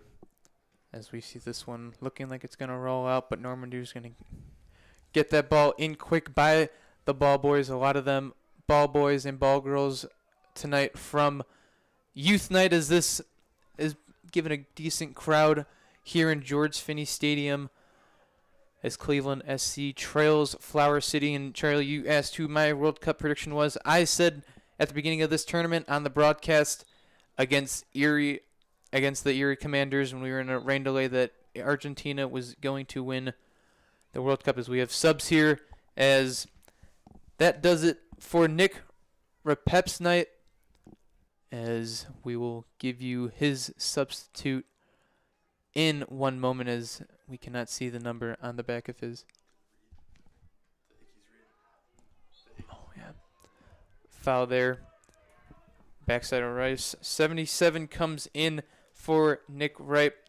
Joshua Baraka is the man who comes on for Repep, and that does it for him.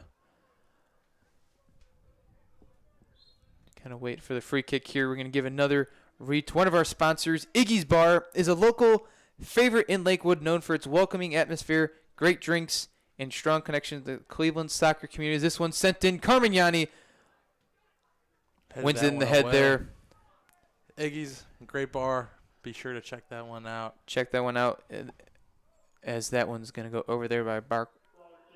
Never mind. It kind of somehow stayed in there. Bakara introduces himself with a weird shot, but somehow I think I somehow saved in. It curved. I don't know. From our Oh view. no! And we have a little hand. I believe that there was a handball there by Dylan Rice. I think it was just he had his hand in the wrong place, as it looks like. Yeah. Luca Piazza is going to come on for Julian Jurkovic. Piazza has appeared in 9 games so far this season. 7 starts. Has typically started for Cleveland SC. 2 goals, 1 assist, and a yellow card for the Uruguayan. On the social media page of Cleveland SC, the players were asked who they were going to win the World Cup.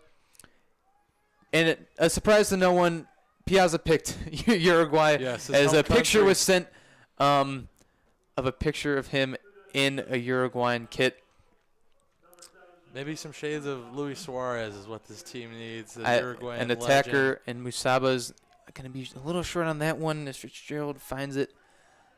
As we see a quick throw is about to be taken by Jenkins. But going back to Iggy's, has a strong connection to the Cleveland soccer community, a proud supporter of grassroots soccer. Iggy's is a go-to spot for fans to gather, watch matches, and celebrate the game. McQueen's found the back one. Bakara is going to head that one out and saved by Kladstrup. I just don't know. Some of these players are getting some of the actions getting in the way of our Iggy's read. It's a great place to get some food. I've been there a couple times. Believe that their food is phenomenal. But whether you're catching a game for Cleveland SC or joining the latest Premier League action, Iggy's brings fans together for an unforgettable experience. Visit Facebook.com Iggy's Lakewood for more information. As Nico Romero is going to win that one, as mentioned when he came on for Abdou Faye, the goal scorer and game winner when Cleveland traveled out to Flower City a few games ago. A mistake there by Ryan McQueen. Has Jack Hobson on the end of that one. McQueen showing his long strides, and determination to win that one. As we close in on the 80th minute here in Berea, Ohio. My name is Joey Dramasic, joined by my counterpart today, Charlie Fidel. It's our both first time in the booth this season for Cleveland SC, and a dangerous foul challenge there. by Nothing Joshua called. Bakar. And I believe that there's definitely a lot of chatter down in the stands behind us and some dissent on the sideline for Cleveland about that one. That was I think we've seen a few. strong We've seen a challenge. couple challenges that were pretty aggressive so far this game. They've been called fouls. I think that one might have been one of the more aggressive ones, but Yeah. called nothing. Nothing there. It looks like the keeper. As Kladstrup is gonna waste a little bit of time. You know, we're ticking down the clock here. We got 10 minutes left in full time. in full time, and then however much stoppage time. Although I don't know if there'll be And much. Carmignani takes out Archie Murphy on that one, and I think that's is now third or fourth time this game that he's been on the end of a foul there, kind of just running through. Yeah, when he goes airborne, Yes. he's a force to be Looks reckoned like with, we for have sure. a duo pair of substitutes coming on for Flower City. It's the right back, Quentin Herman, coming off the pitch for Flower City. That does it for his night, as he has helped so far this defense for Flower City to win a lot of 50-50 balls and help them go up 2-0. And it's also Dylan Rice who's going to be going off, the one who scored the penalty kick to start the scoring off. And it's number 9 who gets subbed on the pitch for Flower City. Franklin Safari has the number 9 kit, only has 1 goal so far this season. He might just have the 1 goal, but this kid is one of the most interesting players in the conference, I would say. Mhm. He just graduated high school, and he's a 2026 graduate, from the Rochester area. You look at him on the pitch. He looks like he he's blends been in. here before. He looks He like blends in, he's a seasoned vet in the collegiate experience. I don't believe has any commitment anywhere yet, but being a high schooler on a team like this, already having a goal so far this Playing season. with and against grown men. I mean, it's remarkable. He's been able to hold his own so far this season, and I also believe we missed him. It's Ewan O'Dyer Hall, who also subbed on. It's a junior at Roberts Wesleyan University from Southampton, England. Safari, I believe the youngest goal scorer in Flower City history. That at is just correct. 18 years old. That is We'll correct. see what he And ends up doing here in the his lone final goal. minutes. His lone goal this season made him the youngest player to score a goal for his team this season. It's Carmignani checking out his options, going to give a little chip to the front side for Cleveland's, but it's just going to end up back. Oh, and Bandria lost where the defenders were and gets takes. Wow. I don't know who he's going to call that on. It's Bandria who ended up late on the ball there. A hard challenge. It's Nico Romero is going to come in and give some support Debate for his that, teammate. But I Bandria's believe shown I believe the ref made the strong call there. The ball went a little bit past Bandria. A huge A huge collision, and as you mentioned it, he was shown a yellow. So Rodrigo Bandria shown his 3rd yellow of the season. He's been a part of 4 clean sheets so far this season. Yeah, bodies have been flying in the second half. It's been physical, and they've been going for both sides as well. Carmignani obviously sort of, I don't want to say the enforcer, but he gets himself in a lot of the action, and Bandria there, some of the guys in the back line have definitely been making themselves felt. Before this game, 2 yellow cards coming off of his 766 minutes played, only behind Julian Jurkovic for the 2nd most on the team. That one was shot well over, and I believe that was number 27. I believe 27. I think it's O'Dyer Hall. The subs for Flower City have come on, and they've just given some issues for Cleveland. I see for some reason they've been shown on new. That one is gonna go out of bounds on Musaba, excuse me. As we mentioned, O'Dyer Hall sent that one over the post when Joshua Bakara came on. He sent a shot or cross that somehow stayed in, had a weird bend. Yeah, that's from right. the outside of the box, stayed in. But nonetheless, the subs for Flower City keeping that high press and intensity on Cleveland. Physical there from Flower City. They're going Jenkins to keep the ball, and but Hobson. play back to Normandeau. Normandeau looking at his options, finds the left back, David Carmignani, the Australian defender for this team, who has been a creative mastermind so far this season, running up the left side, loses it there, and now it's McQueen chasing Joshua Bakara. It's going to be Booted saved. away. McQueen was saved by his teammate, Yeah. Rodrigo Brandria, there to clear that one out. Went out of bounds there. Now Flower City throw in, and it's some time wasting done by Flower City. For sure. If you're a Cleveland 5 Cleveland minutes player, left. fan, or coach, you're not happy with that just because it's wasting time. But if the ref allows it, they're going to take as much time off. That one's crossed in the middle. Not Just out of reach. just there. out of reach and just far off. And the cross was almost set up by Hall, but brings it back. Crossing now, heads over. Flower City has it. Oh, saved by Normandeau. Bakara keeps on the presser. And Jenkins, handball, no. The ref says no. Went near his shoulder, the ref pointed at.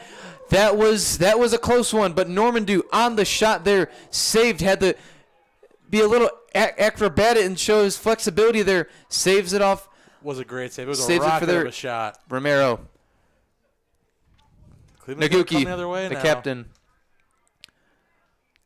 The final minutes of this one here in Berea, Ohio. Cleveland, the number 6 team in the nation, trails Flower City 2-0.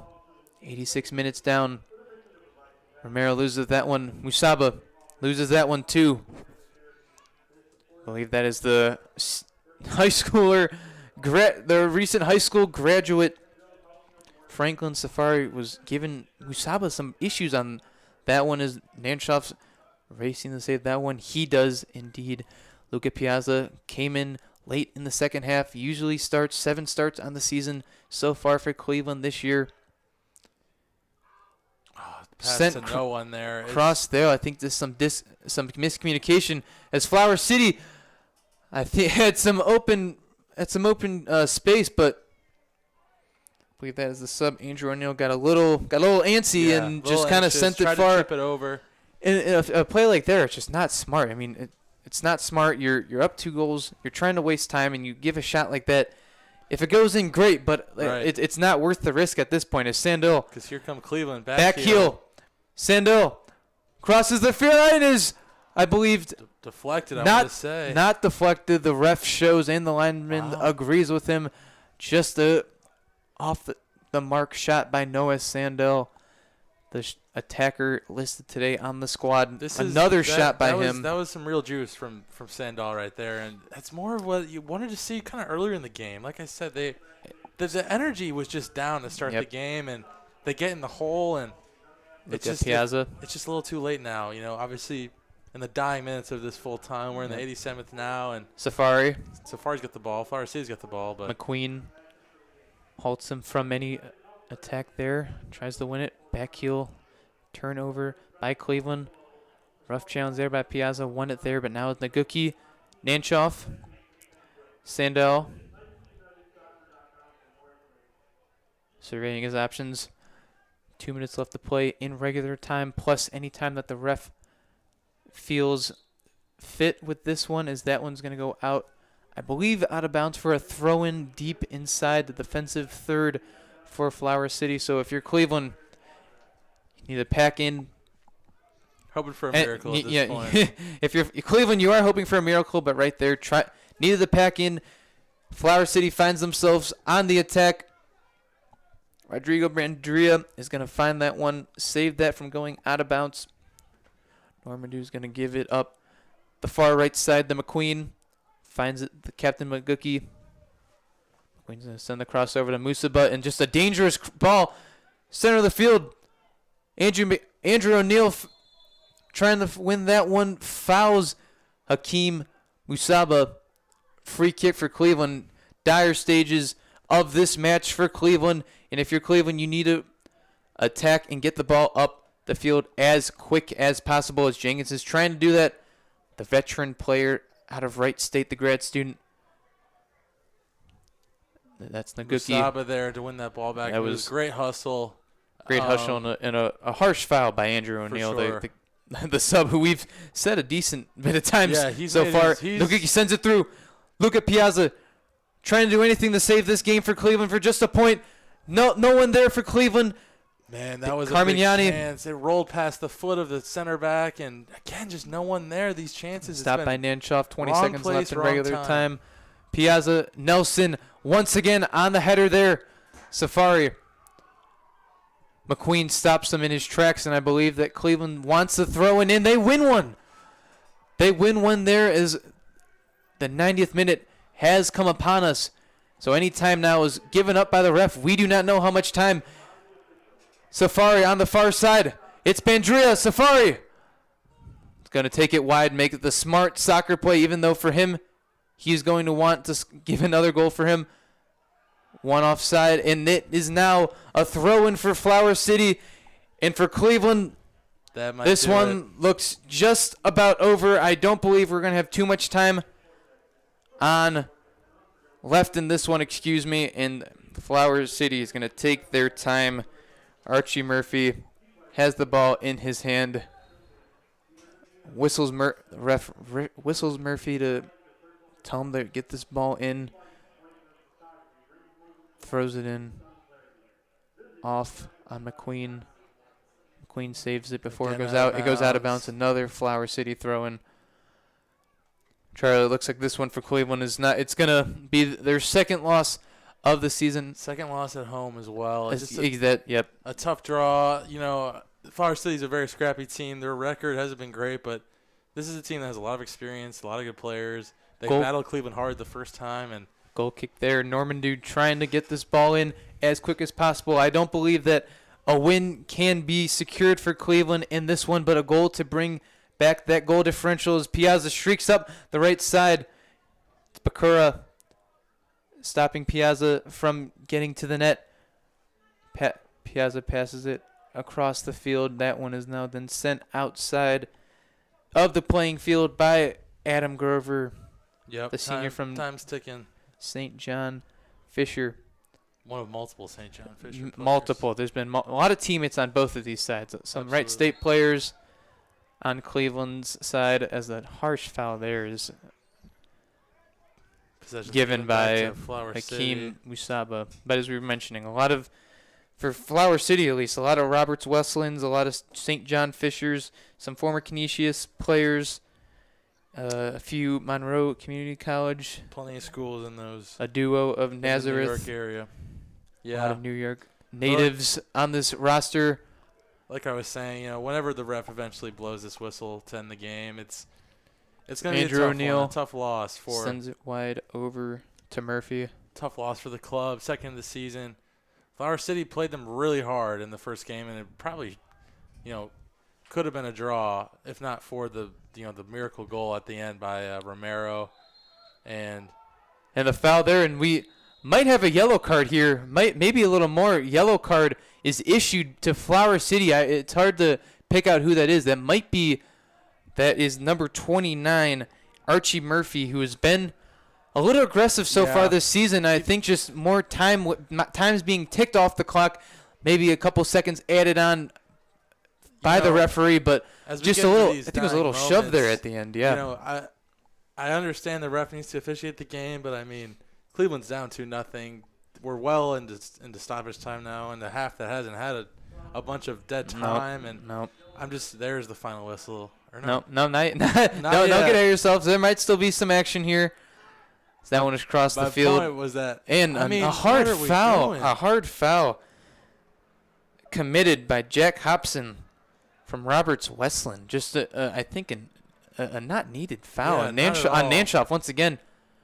My point being, the officials, you know, you see these are hard fouls that are being given out well into the end of the game. The game is over. I know Cleveland's trying for the goal, but even that won't secure a point. So the game is not over till it's over, but more than likely for this game for Cleveland, it is looking as over as it could be before the whistle actually ends. You would just think the referee would, I don't know. Mm-hmm. As Safari wins that one. Tough fouls. Just more. We are now 4 minutes, nearing 5 minutes in the stoppage time. And this one is Musaba sends a cross there just behind the post. Ref looks at the clock, blows his final whistle, and that is Flower City, the number 30th team in the nation, comes into Berea, Ohio, and takes down Cleveland SC 2-0 after scoring both of their goals in the first half. Cleveland SC now has 2 tallies in the loss column this season. And after a penalty kick scored by Dylan Rice and an own goal by Gio Petrusas, Flower City comes out on top 2-0 here at Baldwin Walsh University at George Finnie Stadium. A huge blow to Cleveland, who has been pushing and knocking on the door of the Erie Commodores. But a second loss of the season is not going to help Charlie. No, sir. It's a big upset, obviously, for Flower City. And for them, it's a big win. This is a point in the season where playoffs are still within reach. Playoffs are nearing, and they're going to need every point they can get. These are 3 huge ones, and 3 huge ones that Cleveland was not able to secure. It's a tough one, especially given the own goal and the mistakes that were had. You mentioned the playoffs. Before we say goodbye to you from Berea, Ohio, let's read off the playoff format in the NPSL this season for the Great Lakes Conference. The top 4 qualify. Seeds 1 and 2 will host on July 8th. The championship game will be on July 11th, hosted by the highest seed. Right now, as it stands right now, Flower City, 12 points, still keeps them in 4th place, and Cleveland stays at 22 points. They fall on youth night as all the fans and all the youth players in attendance tonight are kind of storming the field, I think, trying to go up to the players as they don't really know better. But they don't understand. They don't understand what really I think took place tonight. They don't understand the meaning of it. But I mean, we were there once. We were there. But if you're the players, absolutely gutted. Yeah, absolutely devastated. Tough draw. It's back-to-back home losses now. They're going to return on Wednesday, looking to get a win, an important win, especially to kind of get their footing back. And on Wednesday, you mentioned that they return home against another Rochester side. Against another Rochester side. Took the words out of my mouth, but this time against Rochester FC, which they were the first team to take points away from Cleveland this year in a 0-0 draw out in Rochester. And just some final thoughts with this one. We knew that this one was going to be maybe closer than a lot of people and a lot of the numbers might have said it. Cleveland, 4 goals allowed coming into this one.